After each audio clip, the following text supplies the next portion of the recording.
नमस्कार, आप देख रहे हैं जियो न्यूज। तो वक्त हो गया है सुबह की ताज़ा बड़ी खबरों को जानने का। तो उससे पहले यदि आप हमारे चैनल पर नए हैं तो चैनल को सब्सक्राइब करने के बाद घंटी बटन को जरूर से दबा दें ताकि इसी तरह की वीडियो आपको मिलती रहे। आम करदाताओं को कोई राहत नहीं, 75 साल से अधिक आयु के नागरिकों को नहीं भरना होगा टैक्स। जी हां, वित्त मंत्री निर्मला सीतारमण ने आयकर आकलन मामलों को फिर से खोले जाने की समय सीमा 6 साल से घटाकर 3 साल कर दी है। इसके साथ ही कर धोखाधड़ी से जुड़े हुए ऐसे गंभीर मामलों में जहां छिपाई गई आय 50 लाख रुपए या फिर उससे अधिक है, वह अवधि 10 साल की होगी। आपको बता दें कि सीतारमण ने वित्त वर्ष 2021-22 के अपने बजट भाषण में यह घोषणा भी की कि केवल पेंशन और ब्याज आय वाले 75 साल से अधिक आयु के वरिष्ठ नागरिकों के लिए आयकर रिटर्न दाखिल करने की आवश्यकता नहीं होगी। ब्याज का भुगतान करने वाले बैंक अपनी ओर से कर की कटौती कर लेंगे। उन्होंने कहा कि आकलन संबंधी मामलों को फिर से खोले जाने को लेकर करदाताओं के मन में बनी हुई अनिश्चितता को दूर करने के लिए इसकी समय सीमा पहले की 6 साल से कम करके 3 साल होगी। वित्त मंत्री ने कहा कि कर विभाग अनिवासी भारतीयों को दोहरा कराधान संबंधी कठिनाइयों को दूर करने के लिए नियमों को अधिसूचित करेगा। बजट 2021 को लेकर दिखा भारत का आत्मविश्वास, पीएम मोदी बोले बजट के दिल में है गांव और किसान। जी हां, प्रधानमंत्री नरेंद्र मोदी ने बजट को आत्मविश्वास और आत्मनिर्भरता का नमूना बताया है। उन्होंने कहा कि यह बजट भारत के आत्मविश्वास को उजागर करने वाला और दुनिया में एक नई आत्मविश्वास भरने वाला है। इसमें हर वर्ग का समावेश है और एक विजन भी है। हम इस बजट में जिन सिद्धांतों को लेकर चले हैं वो है ग्रोथ के लिए नई संभावनाओं का विस्तार करना, युवाओं को नए अवसर देना और निर्माण के लिए नए क्षेत्र विकसित करना, आधुनिकता की तरफ आगे बढ़ना और नए सुधार लाना। उन्होंने कहा कि इस बजट के दिल में गरीब और किसान हैं। पीएम मोदी ने कहा कि आम लोगों के जीवन में ईज ऑफ लिविंग को बढ़ाने पर जोर दिया गया है। इंफ्रास्ट्रक्चर सेक्टर में बहुत सकारात्मक बदलाव लाएगा। मैं इसके लिए निर्मला सीतारमण जी और उनकी टीम को बहुत बहुत बधाई देता हूं। ऐसे बजट बहुत कम देखने को मिलते हैं जिसमें शुरू के 1-2 घंटे में ही इतने सकारात्मक प्रतिक्रियाएं आई हैं। उन्होंने कहा कि सरकार ने बजट साइज बढ़ाने पर जोर दिया है लेकिन लोगों पर बोझ नहीं बढ़ाया। हमारी सरकार ने हमेशा जोर दिया है कि बजट पारदर्शी होना चाहिए। वित्त मंत्री निर्मला सीतारमण ने कहा, मुश्किल वक्त में आया बजट, इंफ्रास्ट्रक्चर हेल्थ पर रहा हमारा फोकस। जी हां, वित्त मंत्री निर्मला सीतारमण ने बजट को लेकर प्रेस कॉन्फ्रेंस की। निर्मला सीतारमण ने कहा कि बजट में हमारा मुख्य फोकस इंफ्रास्ट्रक्चर और हेल्थ सेक्टर को लेकर था। इस बार के बजट में कुल 37% की बढ़ोतरी हुई है।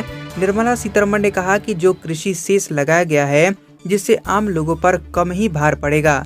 वित्त मंत्री ने आगे कहा कि कोरोना काल में सरकार का फोकस सिर्फ खर्च करने पर रहा, आम लोगों को अधिक से अधिक मदद पहुंचाई गई। यही कारण रहा कि इस बार राजकोषीय घाटा इतना अधिक बढ़ गया है।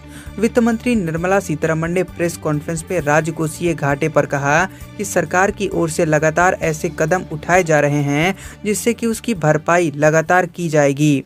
निर्मला सीतारमण ने आगे कहा कि अगर सरकार खर्च पर फोकस कर रही है तो उसका साफ असर रोजगार पर बढ़ने वाला है।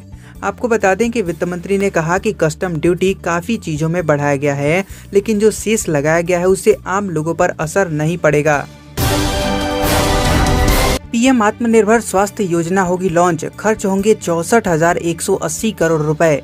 जी हां, वित्त मंत्री निर्मला सीतारमण ने बजट 2021 भाषण में पीएम आत्मनिर्भर स्वास्थ्य योजना को लॉन्च करने की घोषणा की है। इसके लिए बजट में 64,180 करोड़ रुपए का प्रावधान किया गया है। वित्त मंत्री ने कहा कि यह आपदा में अवसर वाला बजट है, इसलिए आज मैं आत्मनिर्भर भारत का विजन पेश कर रही हूं। उन्होंने कहा कि सरकार और आरबीआई द्वारा अब तक 27.1 लाख करोड़ रुपए के राहत उपायों की घोषणा की जा चुकी है, जो कि जीडीपी का 13% है। आम बजट 2021-22 लोकसभा के पटल पर प्रस्तुत करने के बाद अपने बजट भाषण में निर्मला सीतारमण ने कहा कि जिस तरह इस बार बजट बनाया गया वैसा पहले कभी नहीं बना। चुनावी राज्यों के लिए बजट में खुला खजाने का पिटारा, हजारों करोड़ रुपए के पैकेज का हुआ ऐलान। जी हां, वित्त मंत्री निर्मला सीतारमण ने संसद में कोरोना महामारी के बीच 2021-22 का बजट पेश किया। वित्त मंत्री ने अपने बजट भाषण प्रस्तावों में आगामी विधानसभा चुनाव का भी ध्यान रखा। बजट भाषण में उन्होंने पश्चिम बंगाल, केरल और असम के लिए हजारों करोड़ रुपए के पैकेज की घोषणा की है। उन्होंने रोड इंफ्रास्ट्रक्चर के लिए कुल 2.27 लाख करोड़ रुपए का ऐलान किया है। इस ऐलान में खास बात यह है कि बंगाल से ज्यादा ध्यान तमिलनाडु पर रखा गया है। तमिलनाडु में हाईवे प्रोजेक्ट्स के लिए 1 लाख करोड़ रुपए की रकम का ऐलान किया गया है। वित्त मंत्री ने कहा कि इस साल 3500 किलोमीटर नए राष्ट्रीय राजमार्ग बनाए जाएंगे। वित्त मंत्री ने असम, केरल और पश्चिम बंगाल में राजमार्ग के लिए भी बजट की घोषणा की है। राकेश टिकैत बोले, हम बातचीत के लिए तैयार, सरकार 40 सदस्यों की कमेटी से करे बात, पुलिस का जताया आभार। जी हां, किसान आंदोलन के बीच किसान नेता राकेश टिकैत ने कहा कि सरकार बातचीत से इस समस्या का हल निकाले, हम बातचीत के लिए तैयार हैं। किसान मोर्चा के जो 40 संगठनों की 40 सदस्यों की कमेटी है, उससे सरकार बात करे। राकेश टिकैत ने दिल्ली पुलिस का भी धन्यवाद किया। उन्होंने कहा कि यह गन्ने के रेट का भी आंदोलन है, तीनों कानूनों का भी आंदोलन है। पूरे देश के किसानों की जहां जहां समस्याएं हैं, ये आंदोलन उसका है। पुलिस प्रशासन ने पहले हमारा जो सहयोग किया, उसी सहयोग की हम उम्मीद करते हैं। निर्मला सीतारमण ने कहा कि किसानों की जिन क्लॉज पर आपत्ति है, उसके बारे में सरकार को बताएं। सरकार उन पर विचार करके आवश्यक सुधार करने को तैयार है। निर्मला सीतारमण ने कहा कि सरकार किसानों से बातचीत के लिए हर वक्त तैयार है। पीएम मोदी ने भी बातचीत का ऑफर दोहराया है। बातचीत का ये ऑफर किसानों के लिए आज भी मौजूद है। म्यांमार में सैन्य तख्तापलट, आंग सान सू की गिरफ्तार, 1 साल के लिए पूरे देश में इमरजेंसी लगाई गई। जी हां, म्यांमार में सेना ने देश की नेता आंग सान सू की और राष्ट्रपति यू विन मिंट को गिरफ्तार कर लिया है और इसके बाद पूरे देश में 1 साल के लिए इमरजेंसी लगा दी गई है।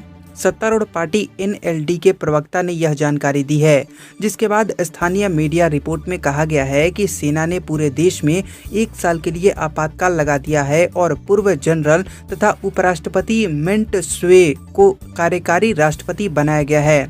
इसके साथ ही उन्हें सेना प्रमुख का भी दर्जा दिया गया है। सड़कों पर सेना तैनात की गई है और फोन लाइनों को बंद कर दिया गया है। इससे पहले NLD के प्रवक्ता मयो न्यूंट ने कहा कि राष्ट्रपति आंग सान सू की और पार्टी के अन्य वरिष्ठ नेताओं को सेना ने अल सुबह छापेमारी की कार्रवाई के बाद हिरासत में ले लिया है। उन्होंने कहा कि सुबह सुबह राष्ट्रपति आंग सान सू की और अन्य नेताओं को उठा लिया गया है। भारत ने म्यांमार की घटना पर चिंता व्यक्त करते हुए कहा कि म्यांमार में लोकतांत्रिक परिवर्तन की प्रक्रिया में भारत ने हमेशा अपना समर्थन दिया है। ऐसे में हमारा मानना है कि कानून का शासन और लोकतांत्रिक प्रक्रिया को हर हाल में बरकरार रखना चाहिए। हम हर स्थिति की बारीकी से निगरानी कर रहे हैं। बजट 2021 को लेकर सरकार पर विपक्ष का निशाना। अधीर रंजन चौधरी बोले, road for vote. Akhilesh Yadav बोले, किसान गरीबों को कुछ नहीं। जी हां, आपको बता दें कि वित्त मंत्री निर्मला सीतारमण ने संसद में 2021-22 का आम बजट पेश किया। बजट पेश करने के दौरान वित्त मंत्री ने अपने भाषण में सरकार की जमकर तारीफ की। जहां एक और प्रधानमंत्री ने कहा कि आज का बजट भारत के आत्मविश्वास को उजागर करने वाला है, तो वहीं विपक्षी नेताओं ने इस बजट को लेकर सरकार को जमकर कोसा है। बजट पेश किए जाने के बाद कांग्रेस नेता अधीर रंजन चौधरी ने कहा कि हमें उम्मीद थी कि असाधारण स्थिति में जब बजट पेश होगा तो इसमें असाधारण कदम उठाने की झलक मिलेगी, लेकिन सरकार असाधारण स्थिति में बड़े साधारण और निजीकरण की राह पकड़कर खुद को बचाना चाहती है। सपा नेता और उत्तर प्रदेश के पूर्व मुख्यमंत्री अखिलेश यादव ने प्रतिक्रिया देते हुए कहा कि इस बजट ने उन सभी प्रदर्शनकारी किसानों का क्या दिया। बीजेपी हमेशा कहती थी कि वो आय दोगुना करेगी, क्या इस बजट से किसानों की आय दोगुनी हो रही है? हमारे युवा जो पढ़ाई करना चाहते हैं उनके लिए काम रोजगार के लिए इस बजट में क्या व्यवस्थाएं की गई हैं? क्या इनको रोजगार मिलेगा? बजट 2021 में सीएम अरविंद केजरीवाल ने कहा, चंद बड़ी कंपनियों को फायदा पहुंचाने वाला है बजट। जी हां, मोदी सरकार ने बजट 2021-22 में IDBI बैंक, BPCL और शॉपिंग कॉरपोरेशन जैसी कंपनियों में विनिवेश का फैसला किया है। इस फैसले पर विपक्षी दलों ने तीखी प्रतिक्रिया दी है। दिल्ली के मुख्यमंत्री अरविंद केजरीवाल ने कहा कि इससे चंद कंपनियों को फायदा मिलेगा। आम आदमी पार्टी के प्रमुख ने कहा कि यह बजट चंद बड़ी कंपनियों को फायदा पहुंचाने वाला बजट है। ये बजट महंगाई के साथ आम जनमानस की समस्याएं बढ़ाने का काम करेगा। तो वहीं आम आदमी पार्टी के राज्यसभा सांसद संजय सिंह ने कहा कि आखिर ये देश किसका है, 130 करोड़ लोगों का या फिर मोदी जी के 4 पूंजीपति मित्रों का। सपूत संपत्ति बनाता है, कपूत संपत्ति बेचता है। आज का बजट देश को बेचने का बजट है। आज का मैट कुछ क्वेश्चन आ चुका है, भारत का संविधान लिखने में कितना समय लगा था? आप इस सवाल का जवाब जल्दी जल्दी कमेंट बॉक्स में दे दीजिए। और अगर आपने अभी तक जियो न्यूज को नहीं सब्सक्राइब किया है तो चैनल को सब्सक्राइब कर लें ताकि देश दुनिया की आप सारी खबरों से रह सके अपडेट। तो मिलते हैं दोपहर और दिन भर की खबरों के साथ। अभी के लिए धन्यवाद।